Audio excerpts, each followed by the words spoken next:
So today, all told, I believe it's fair to say that we have saved or created 4 turkeys.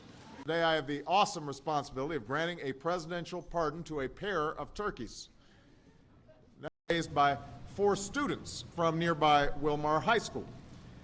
Now, I'm told that in order to prepare liberty and peace, and later today, Michelle, Malia, Sasha, and I will be taking 2 turkeys who were not so lucky to a local food bank here in Washington, D.C. Now, before these turkeys get away with the power vested in me, I want to grant Popcorn a full reprieve.